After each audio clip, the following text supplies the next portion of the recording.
Welcome, welcome, welcome. Hello,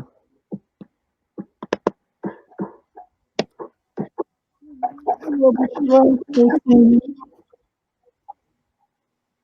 Welcome to Cagefree Voices Radio, an innovative educational entertainment radio show where youth and young adults, and also adults, have the opportunity to see themselves even if the world is blind. I am your host, Bathsheba Smithen, CEO and founder of Cagefree Voices. Well, I am quite excited today about the experts we have here with us, not necessarily in the building, but in the virtual building. I'm really excited about having these three experts here with us today to the well discuss the United Nations General Assembly Conference this year that is on this Wednesday, this week. And we're really excited to have them with us. And I think I'll start off with the president and founder, well, the president of the Journalists and Writers Foundation. The Journalists and Writers Foundation is hosting this conference. They put on this conference every year. And so thank you guys so much, Mehmet, Cemre, and Sasha, for being with me here today. Could you say something to the people? Yes, hi everyone. Hi.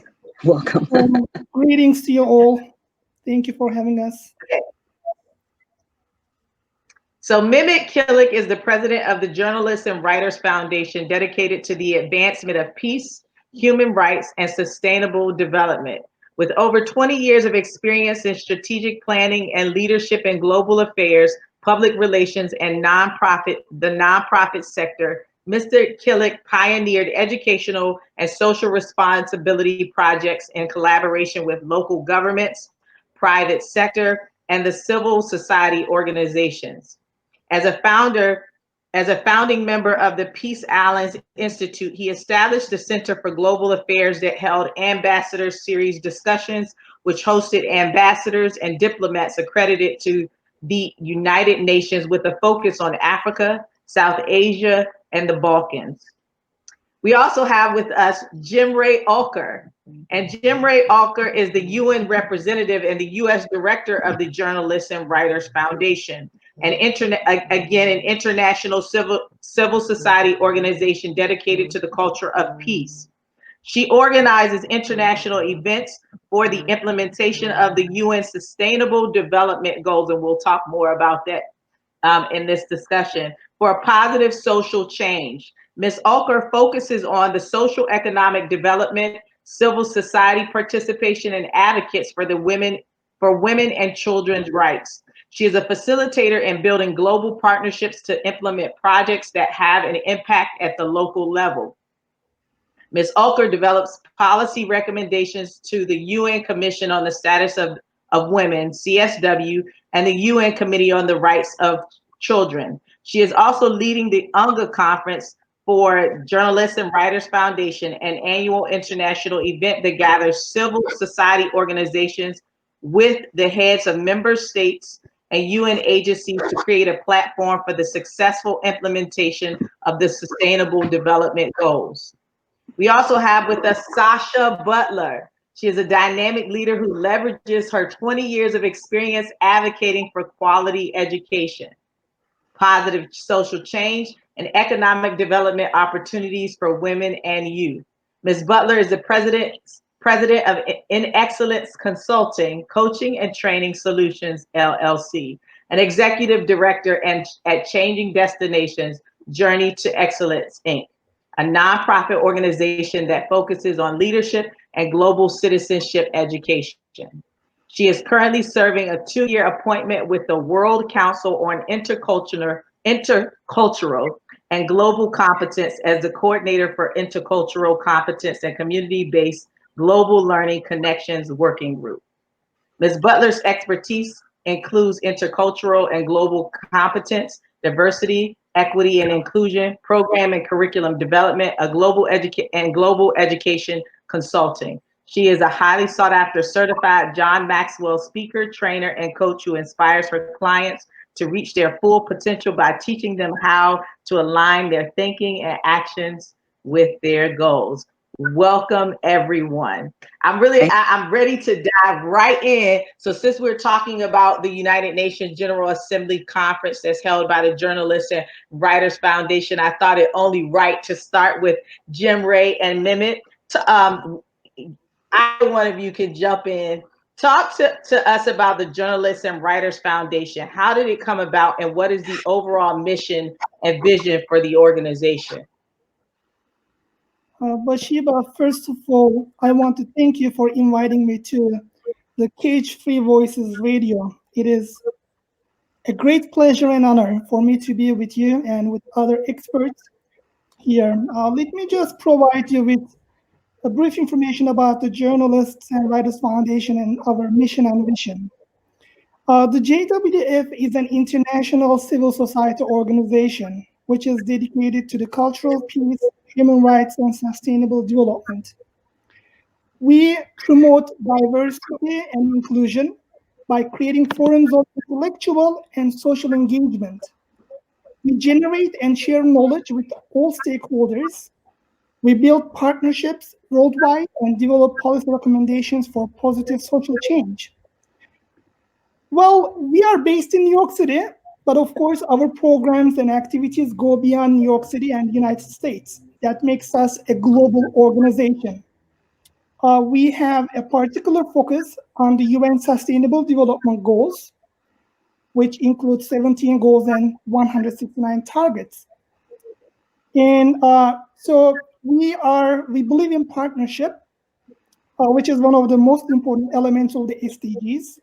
And we know that no one can achieve these goals by itself. It requires partnerships, collaboration, and communication to achieve these ambitious goals by 2030. And maybe last but not least, the civil society in particular plays an important role to achieve sustainable peace and development. Therefore, we need a bottom-up approach to sustainable peace and development by engaging civil society organizations, community centers, faith communities, the business sector, higher education institutions, including women, men, the youth, to contribute to the implementation of the SDGs at the local, national, and global levels. Maybe my colleague Cemre can talk more about our programs and activities. Yeah, thank you so much. And thank you, Bathsheba, for the invitation once again. It's a pleasure to be here. And to add on, JWF has an association with the United Nations Department of Global. And on is my voice okay? It was kind of going in and out, was making a funky noise, but I think you're fine now. No problem. So we align our projects in regards to the association that we have with the UN Department of Global Communications with the UN's development agenda. So our purpose is to contribute to the successful implementation of the SDGs in both local and global level. And among the goals, it's a very diverse agenda, but we primarily focused on 5 of the goals. Number 4, quality education; 5, gender equality; 10, reduced inequalities; 16, peace, justice, strong institutions; and of course, lastly, 17, partnerships for the goals. And besides the UNGA conference that we'll move on to discuss further, we also organize series of panels and events on the occasion of the Commission on the Status of Women. And we create platforms for the aim of sharing best practices on the thematic international UN days that we focus on. And lastly, maybe I should mention, we also have great youth empowerment programs like the ones that we recently concluded, media and communications webinars for young professionals. Thank you so much, Cemre and Mehmet. So Sasha, we do this work to positively change the destinations of youth and people all over the globe, which is why I simply love the name of the organization you spearhead, Sasha. The name of the organization alone speaks for itself, but talk to us more about its mission, vision, and purpose. What programs are made available through Changing Destinations, and how do you all work together with the Journalists and Writers Foundation? Well, thank you for asking that. And once again, It's a pleasure to be here, to be among some friends and colleagues, and to work collaboratively. My heart is always with collaboration. And when we focus on the 17 Sustainable Development Goals, we do focus on quality education as our core. But we do know that partnerships is vital to the success of what we do. And basically, our mission is to equip youth locally and globally to thrive as leaders and global citizens. We want them to impact their local communities, and we want them to actually take those results and impact the world. And so what we do is we equip them. Now, you see, when you think about our vision, we envision a world where youth are prepared to lead with confidence in diverse communities, motivated to actively seek innovative solutions to improve the world around them. And we give them the skills and knowledge needed to be highly effective global citizens. That is what we do. That is what we love to do. Our programs are designed to bring that into fruition.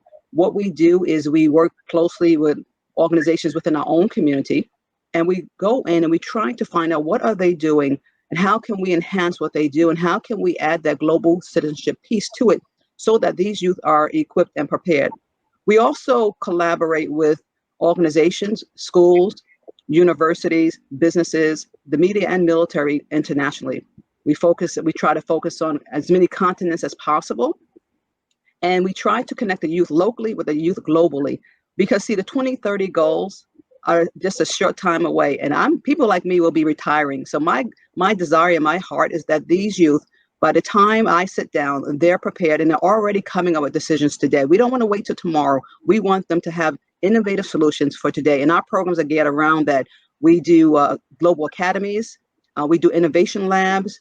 We go into the schools and do workshops and a number of things to get them going. And we try to work with the Journalists and Writers Foundation on these things. Last year, we had a wonderful opportunity to have youth compete, to come to the UNGA Conference, and to actually have an opportunity to share the stage with world leaders. One of our youth, Vincent Tucci, was actually on the stage, and he was able to give his vision for what he felt was needed in society to make this world a better place. And so as a partner, as a global partner, we come alongside of them to try to make sure the vision that they have to also work through the 17 sustainable goals are happening on our end. We reach out into our regional area as well as our global area, and we encourage people to participate. A lot of people are not always aware of what's going on and how they can make a difference. And so we come alongside Journalists and Writers Foundations to make that happen. So those of you who are watching this, please put your comments or your questions in the chat. And I know one of the questions that may arise, either one of you can answer this question, was more of a statement / question. Could one of you unpack the definition of global citizenship? If I'm a young person listening to that, what does that mean for me?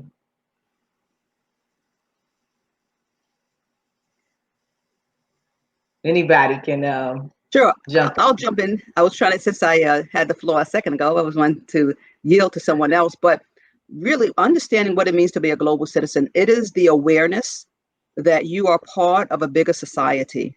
Is understanding that what impacts you locally really does have a global impact. Maybe not today, but maybe tomorrow.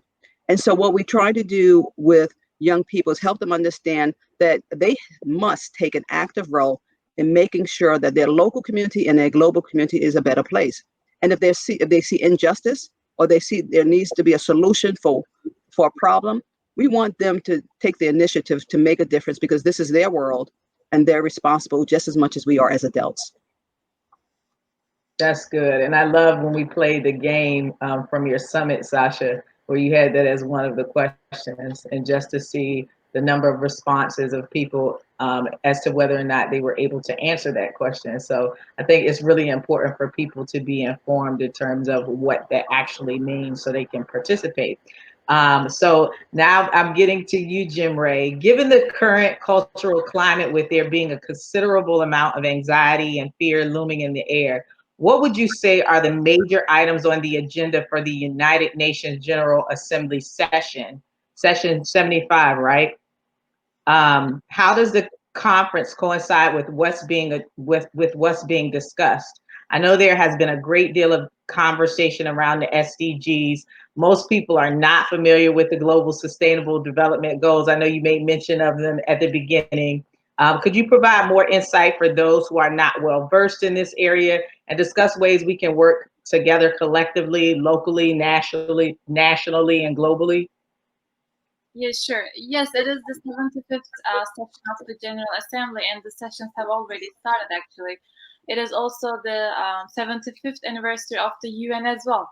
So 2020 will surely be marked as historical with the pandemic and everything going on. And it is the first time in the history that actually heads of states are not here in New York, and they're delivering their keynote remarks online throughout the past week, this one, and the upcoming one.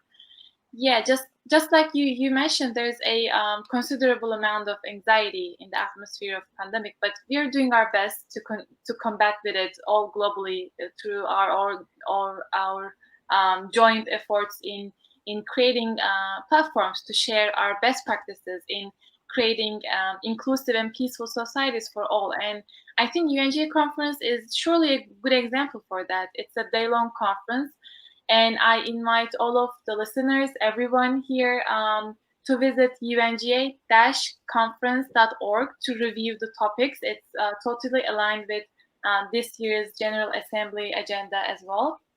And please go ahead, register for the conference. It's upcoming on this Wednesday.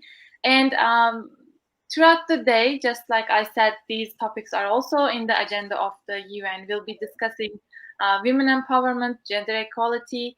This year is also the 75th anniversary of Beijing Declaration, one of the most critical meetings that set the foundations for women's rights. And we'll be speaking on implementing Sustainable Development Goal 16, which is peaceful, justice, and strong institutions. And we will also be receiving a great video from you and your youth advocates that had created for this team. It's a great contribution to the conference. Taking the chance, I also congratulate you and your contributions to the UNGA as well this year. And lastly, at the end of our third session, we'll be discussing lessons learned from COVID-19, the evolving, changing social and economic empowerment, how we will be defining them. We have 21 distinguished speakers from 11 different countries. It's a global platform, and I invite everyone to take a part, engage in the discussions. It's a very user-friendly platform. You can forward your questions, comments, share your feedbacks on what the experts are saying, and the moderator will be sharing those at the live sessions. And this year is also the first 5 years of the implementation phase for Sustainable Development Goals, what we have been discussing. It's a global development agenda that put into action 5 years ago with the signatures of all the member states to the UN, and we have to participate in order to implement the goals. It's not only at the policy level, especially the youth has a very important role in the implementation phase. And the deadline is 2030, just like Sasha said, it's upcoming on the way. So time is flying by. We have to be active in every possible way. And the conference will also be reviewing our current process on the particular goals that we will be addressing. And maybe lastly, just to add on, I would strongly recommend everyone listening to us to visit the UN Department of Global Communications website and sign up for their weekly bulletin. It's a great resource, and they provide very credible information on the SDGs, some upcoming events open to public, and they also share information on how to contribute to the SDGs, both at personal and institutional levels. So maybe it might be a takeaway note from my part for today. If they can visit this great website, the Department of Global Communications, and look out for the resources, that'd be wonderful. Awesome. And Cemre, if at the end of this, if you could provide me the link, I'll put it in the chat too. Sure. So Mehmet, talk to us about, because a lot of people are curious. I'm curious. How do you put on a conference of this magnitude? How do you bring a conference of of this magnitude into fruition. We're talking about bringing together countries and thereby different perspectives and ways of thinking. I mean, how did you all start? What's the history behind it all? Well, thank you so much for asking this question, because it is about transformation. It's about going global. And the JWF is a unique story which I would like to share with you. The JWF was initially established in Turkey in 1994. Then the organization grew bigger and bigger with its programs and activities, as well as its scope and impact. So in 2012, the organization was accredited by the United Nations with ECOSOC consultative status. So this recognition by the UN was a cornerstone for the organization. Then the leadership formed a global team from New York, Geneva, Vienna, Addis Ababa, Nairobi, and Seoul to bring different perspectives on the challenges and to offer multiple solutions to the problems.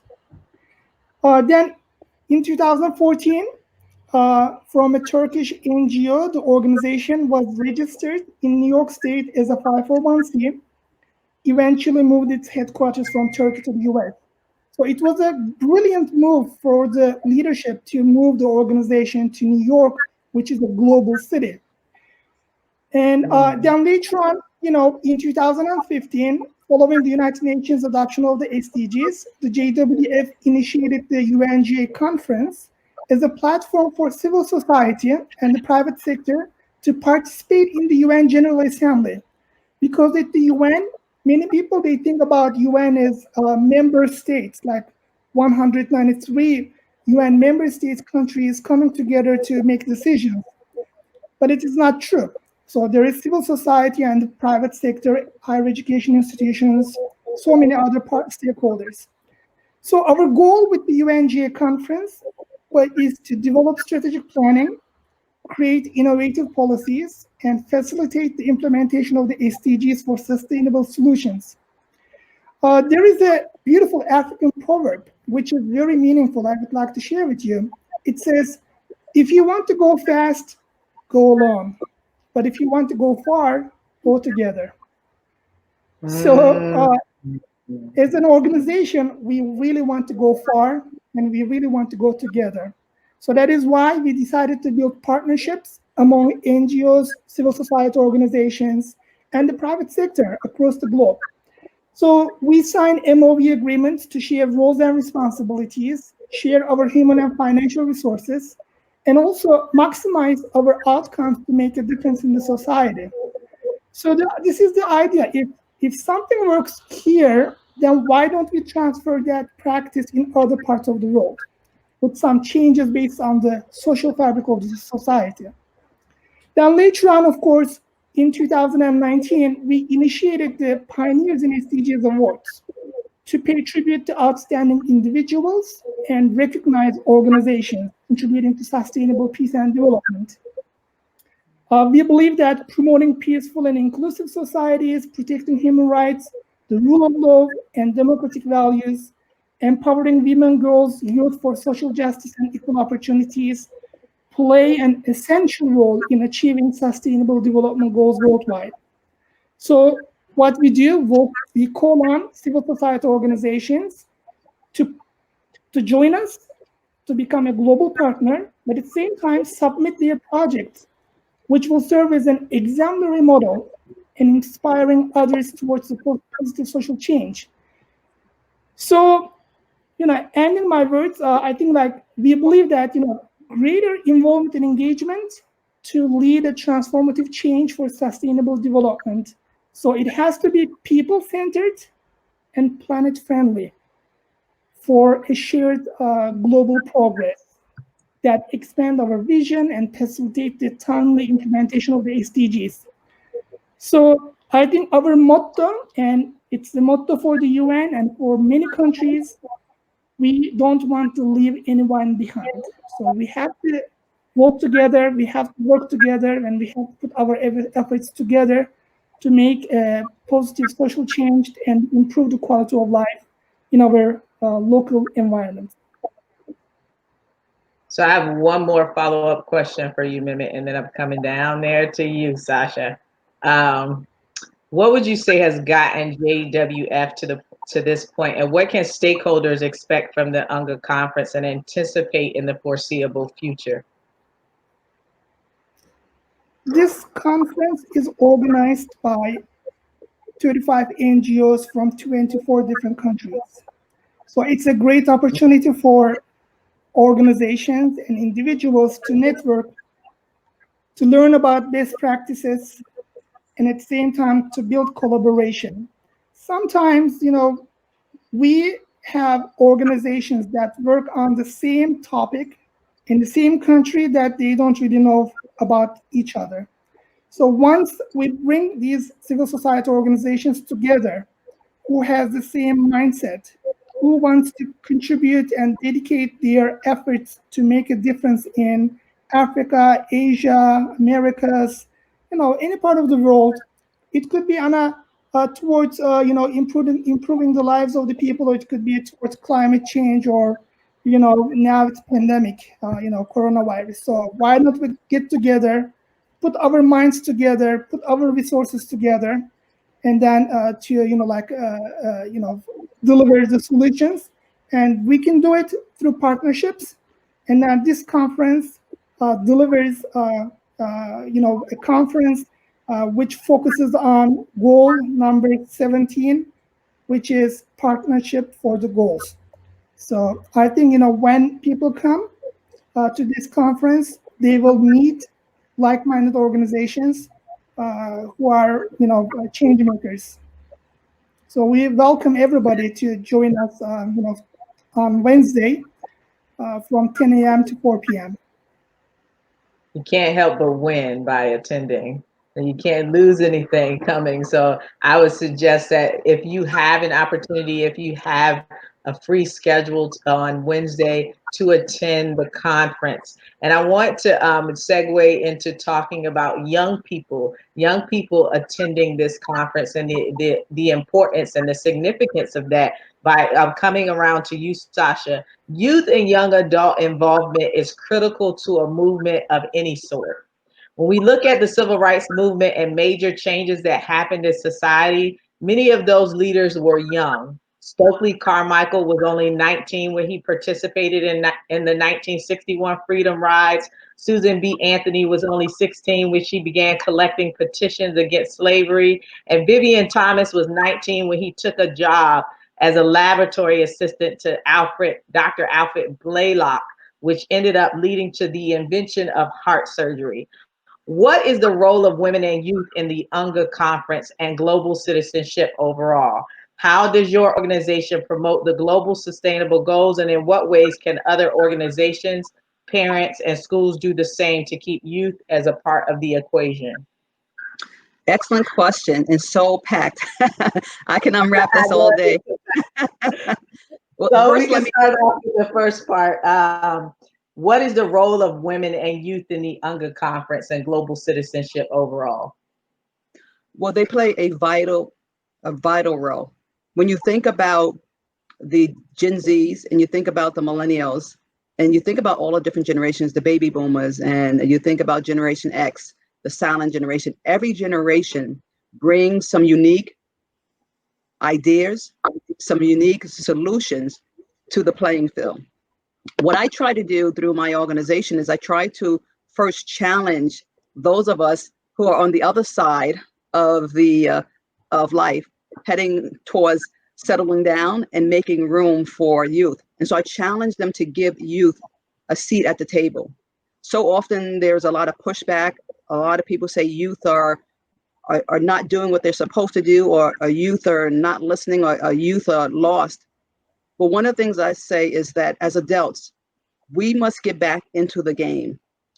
If we get out of the game, then there's no one to model for them. And so I tell organizations, I tell school districts whom I work with, I say, listen, you have a seat at the table. If there aren't any more seats, give up your seat and let that youth sit there. Of course, they will make mistakes, just like we make mistakes.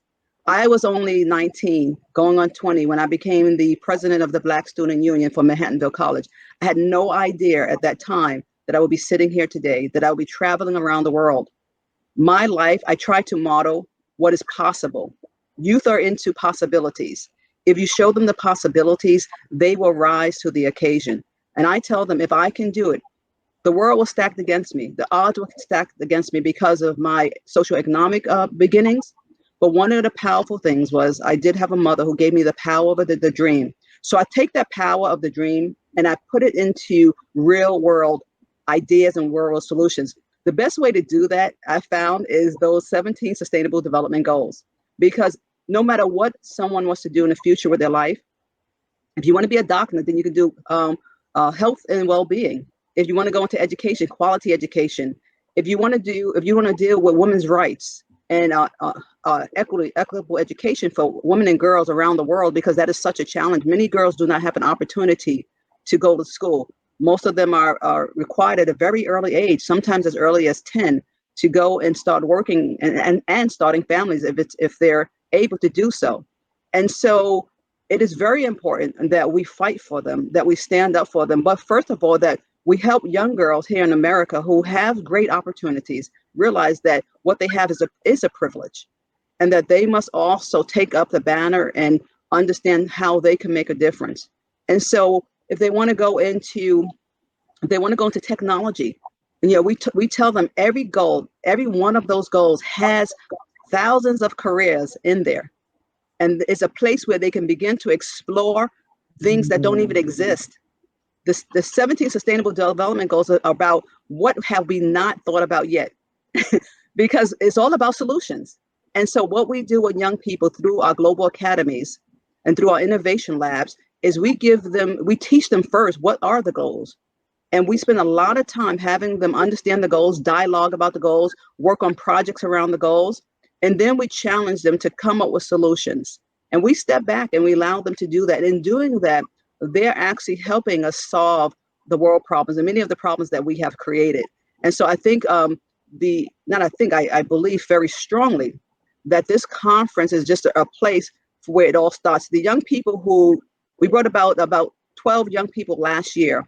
Do you know when they came back, they went back and they did a video and they talked about the conference. They talked about what they learned. They talked about who they met, all the different leaders. They had a chance to meet the grandson of Gandhi, and they had the chance to meet some athletes who are doing some great things. But they realized that when you do great things, sometimes there's a sacrifice, and you could be involved in sports and still have a heart for social change. And they took that back, and what it did for them was for them to begin to go into their communities and begin to make a difference. One of I mentioned earlier, Vincent Tucci, who was on the stage speaking last year about social interactions and how it's so important for youth to not isolate themselves because of technology.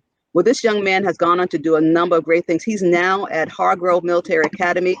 He did so well in his exams and in the requirements to get into the academy. But he attributed all of those things to the fact that he was exposed to the United Nations General Assembly conference. And had that not happened, we don't know where he would be. We are so grateful that this is available and that people like Cemre and Mehmet has opened it up wide for youth to come and have a place and have a voice.